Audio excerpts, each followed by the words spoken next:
It's reading time. You can read with the Wiggles or read by yourself.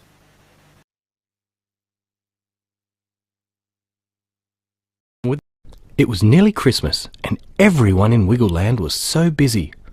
So Wags decided to go to the park to play on his favourite swing. To his surprise, someone was already there. "Hello," said Wags in a friendly voice, holding out his paw. "I'm Wags." "Hello," said a sad little voice. "I'm the fairy on the Christmas tree. At least, I was, but nobody'll want me now." "Why ever not?" asked Wags.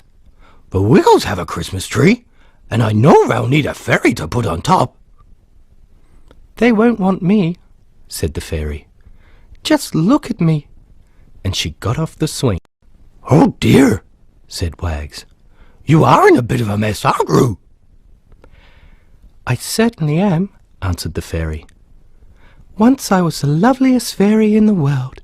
My dress sparkled, my wand glittered, and my tiara twinkled. I stood on top of the Christmas tree and watched everyone put their presents underneath.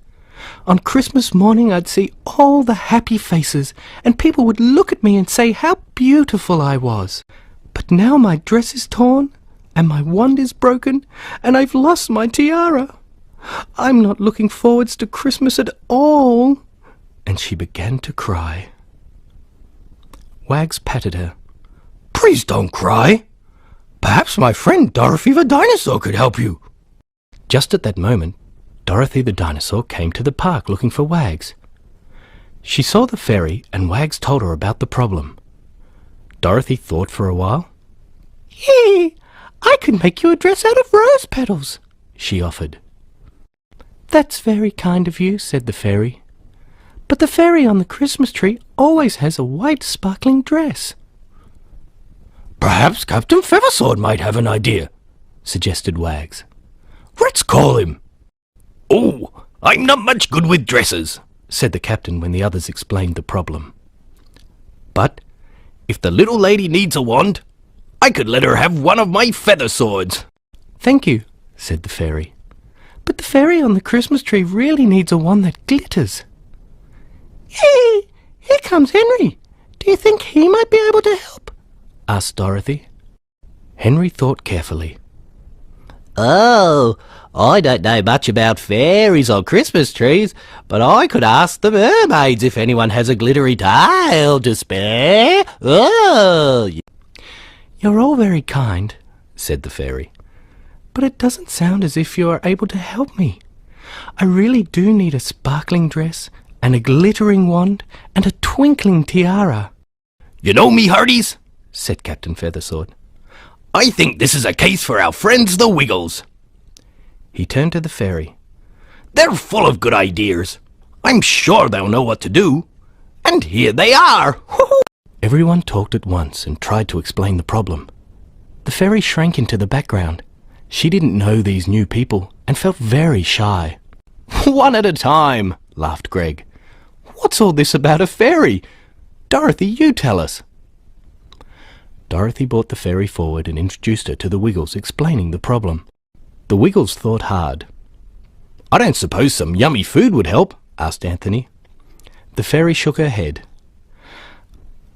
"I could play my guitar," offered Murray. "We could sing you to sleep," suggested Jeff. "I don't see how that would help," said Greg doubtfully.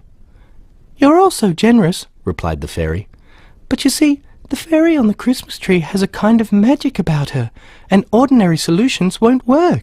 "Of course," said Greg. "Magic! Why didn't I think of that before? Where's my magic wand?" And he took it out of his pocket. "I'll need help," he told the others as the fairy stood before him. "I can only do one thing at a time. Now, where should we start?" "Oh, she needs a white sparkling dress," offered Henry. "Close your eyes, everyone," cried Greg, "and think white sparkling dress." Greg waved his wand, and at once the fairy was wearing a shimmering, sparkling gown. Everyone clapped. "Now for the glittering wand. Concentrate, everyone." Whew. The wand glittered like diamonds. And the twinkling tiara. Ready?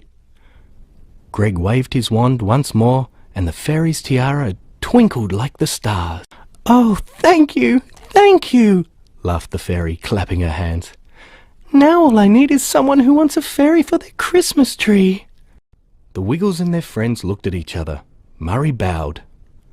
"Would you be our fairy?" he asked. The fairy curtsied. "I would love to," she said. And that is how it was. The fairy sparkled and glittered and twinkled on the Christmas tree, and everyone said it was the best wiggly Christmas they'd ever had.